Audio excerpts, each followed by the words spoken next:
ಸಿದ್ದರಾಮಯ್ಯ ಅವರಿಂದ ಆಕರ್ಷಿತರಾಗಿ ನೀವು ಪೊಲಿಟಿಕಲ್ಗೆ ಎಂಟ್ರಿ ಕೊಟ್ರಿ ಅಂತ ಹೇಳ್ತಾ ಇದ್ದೀರಾ. ಸೊ ಮೊದಲು MLCಗೆ ಬಹಳಷ್ಟು ಪ್ರಯತ್ನವನ್ನು ಪಡ್ತೀರಾ. ಆ ಒಂದು ಸೆಣಸಾಟ ಹೇಗಿತ್ತು? ನಾನು ಹೇಳಿದೆ ಸಿದ್ದರಾಮಯ್ಯ ಸಾಹೇಬ್ರಿಗೆ ನಾನು MLC ಆಗಬೇಕು ಅಂತ ಹೇಳಿದೆ. ಸಿದ್ದರಾಮಯ್ಯ ಸಾಹೇಬರು ನೋಡಪ್ಪ ಈಗ ಸೀಟ್ ಸಿಗ್ತಾ ಇಲ್ಲ ನಿನಗೆ, ಮುಂದಕ್ಕೆ ಪ್ರಯತ್ನ ಮಾಡೋಣ ಬಿಡು ಅಂತ ಹೇಳಿದ್ರು.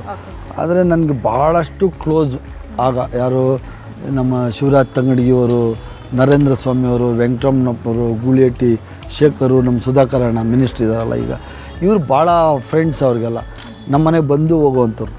ಅವರು ಇಂಡಿಪೆಂಡೆಂಟ್ MLS ಆಗ ಅವ್ರು ಹೇಳಿದ್ರು ಇಲ್ಲ ಕೊಟ್ಟಿಲ್ಲ ನನ್ನ ಪರವಾಗಿಲ್ಲ, ನಾವು ನಿನ್ನ ಗೆಲ್ಲಿಸ್ತೀವಿ, ನೀನು ಕಂಟೆಸ್ಟ್ ಮಾಡಲೇಬೇಕು ಅಂತ ಹೇಳ್ಬಿಟ್ಟು ಹೈಯೆಸ್ಟ್ ವೋಟ್ ಕೊಡಿಸಿ ನಾನು ಗೆಲ್ಲಿಸಿದ್ರು. ನಾನು ಗೆದ್ದು ನಾನು ಒಂದು ವಾರಕ್ಕೇ ಕಾಂಗ್ರೆಸ್ ಪಾರ್ಟಿ ಸೇರ್ಕೊಬಿಟ್ಟೆ. ಮತ್ತು ನಾನು ನೀವು ಪೊಲಿಟಿಕಲಿಗೆ ಎಂಟ್ರಿ ಆದಾಗ ತಂದೆಯವ್ರ ಸಪೋರ್ಟ್ ಹೇಗಿತ್ತು? ನನ್ನ ತಂದೆಗೆ ಇಷ್ಟ ಇರಲಿಲ್ಲ ಆ್ಯಕ್ಚುಲಿ.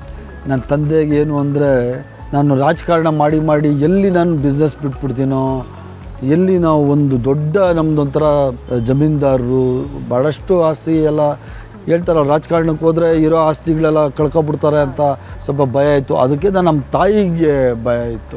ಅದಾದಮೇಲೆ ನಾನು ಸಿದ್ದರಾಮಯ್ಯ ಸಾಹೇಬರು ನನ್ನ ಜೊತೆಗೆ ಸೇರ್ಕೊಂಡ್ಮೇಲೆ 2 ತಿಂಗಳಲ್ಲೇ ನಮ್ಮ ತಂದೆಯವರು ಆಕ್ಸಿಡೆಂಟಲ್ಲಿ ತೀರ್ಕೊಬಿಟ್ರು ಪಾಪ. 17 ವರ್ಷ ಆಯಿತು. ನಮ್ಮ ತಂದೆಯವರು ರೋಡ್ ಕ್ರಾಸ್ ಮಾಡ್ತಾ ಇರಬೇಕಾದ್ರೆ ಯಾರೋ ಒಬ್ಬರು ಬಂದು 2 ವೀಲರಲ್ಲಿ ಆಕ್ಸಿಡೆಂಟಾಗಿ ನಮ್ಮ ತಂದೆ ತೀರ್ಕೊಬಿಟ್ರು. ನಮ್ಮ ತಂದೆ ನನಗೆ ಒಂಥರ ದೇವ್ರ ಥರ, ನನಗೆ ಈಸ್ ಅ ರೋಲ್ ಮಾಡೆಲ್.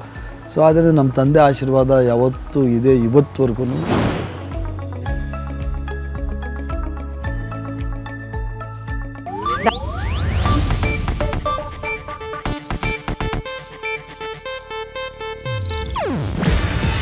ಇದು ಏಷ್ಯಾನೆಟ್ ನ್ಯೂಸ್ ನೆಟ್ವರ್ಕ್ ಪ್ರಸ್ತುತಿ.